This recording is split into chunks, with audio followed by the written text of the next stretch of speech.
కాకపోతే రేపటి నుంచి వస్తాను. కాకపోతే ఇంట్లో చిన్న పని ఉండదు.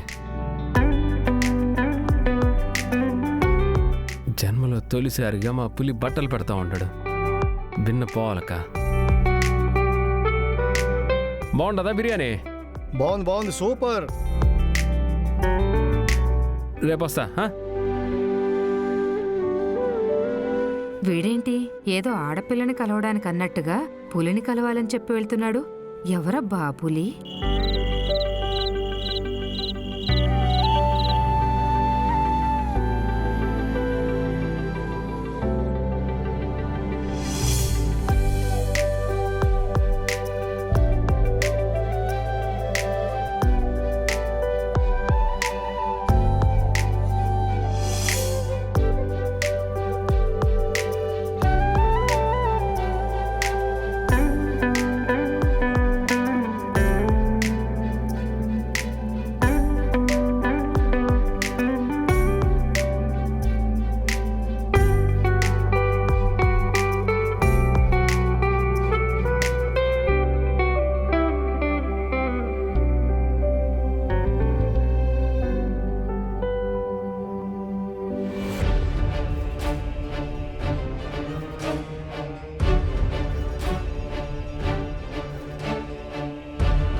పాపా,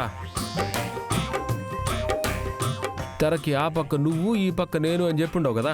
ఇప్పుడేమో చేయి పట్టుకొని నలిపేస్తా ఉండవు. ఏంది ఇదే? నేను నీ చేయి పట్టుకొని ఉంటే గమ్మునుంటావా? హలో, అంత లేదు. పోనీ అంత? ఇప్పుడే మర్మదేశం మళ్ళీ మొదలైంది. వీరభద్రుని రహస్యమని జీ5లో ఒక ప్రోమో చూశాను. ఆ ప్రోమో చూడగానే కాస్త భయంగా టెన్షన్గా అనిపించింది. కానీ చూస్తున్నంతసేపు చాలా ఇంట్రెస్టింగ్గా అనిపించింది. నీకు చూపిద్దామని లేపాను అంతే. అంతేగాని భయంతో పట్టుకున్నానని మాత్రం ఒప్పుకోవు కదా. ఏడ తాగుతానా అని మధ్యలో చీర కట్టిందానివి. నీ అంతట నువ్వే వచ్చి తాకేలా చేసిందంటే అదేదో మామూలు సిరీస్ మాదిరి లేదు. సర్లే, ముందు చేయొదులు. ఫుల్ ఎపిసోడ్ ఎప్పుడొస్తుందో చూడాలి. పట్టుకుంది నువ్వే కదా, నువ్వే ఇడిచిపెట్టు. నేనేమన్నా నీ మాదిరి ఇంకా పట్టుకుంటానా ఏమి?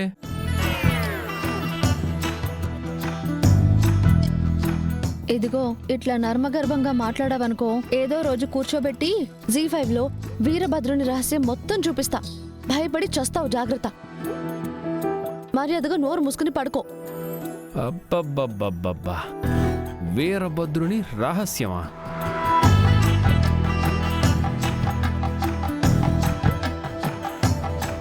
మా మీటర్ దగ్గర చాలా యాంగిల్స్ ఉన్నాయిపా. అయినా ప్రోమో చూస్తేనే చేయి పట్టుకుందంటే సిరీస్ మొత్తం చూస్తే చీరని చీల్చుకొని వచ్చి పక్కనే నాకు అతుక్కొని పడుకుంటుందేమో. జీ5లో మర్మదేశం మళ్ళీ మొదలైంది. ఇప్పుడు జీ5లో వీరభద్రుని రహస్యంగా మళ్ళీ వస్తుంది. అందరూ మిస్ కాకుండా చూడాలా. నేను చూస్తా.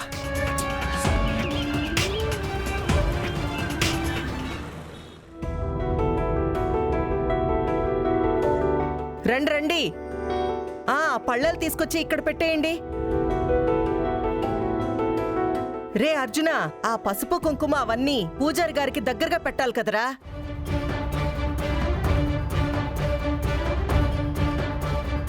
అదేంటి మళ్ళీ వచ్చావు?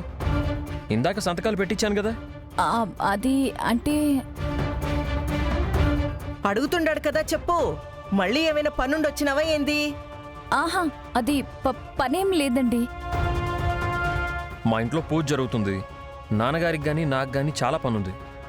మాతో పనేమన్నా ఉండి వచ్చావా? అది అది అంటే మేడం గారు పిలిచారు నన్ను. అత్త, నువ్వు పిలిచావా? ఓ పాప, నిన్నెప్పుడు నేను పిలిచినాను? అదేంటి మేడం అలా అంటున్నారు? ఇందాకే ఇంటికొచ్చి నేను వెళ్ళబోతుంటే ఇలా రా అని చెప్పి తీసుకెళ్ళి మీ ఇంట్లో ఇలా పూజ చేయబోతున్నారు, తప్పకుండా రావాలని చెప్పి మీరు చెప్పారు కదా.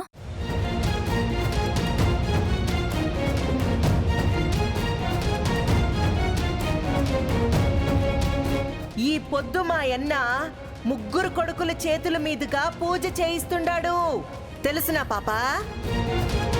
ఓ, నువ్వు నీకు చెప్పినాననుకున్నావా? నీ వెనుకున్న నా అల్లుడికి చెప్తుండాను. ఓహో, అవునా? మీరు నన్నే పిలిచారనుకొని వచ్చేసాను మేడం. సర్లేండి, అయితే నేను వెళ్తాను మరి. సరే ఆగు. ఎట్టాగు వచ్చేసినావు కదా, ఇట్టా వచ్చి ఈ పూజకు కావాల్సిన ఏర్పాట్లన్నీ చూద్దు గాని రా. సరే మేడం, అయితే రా, అవన్నీ సర్దు. అలాగే మేడం.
పాపం, దగ్గరుండి నీ చావుకి నువ్వే ఏర్పాట్లు చేసుకుంటున్నావు.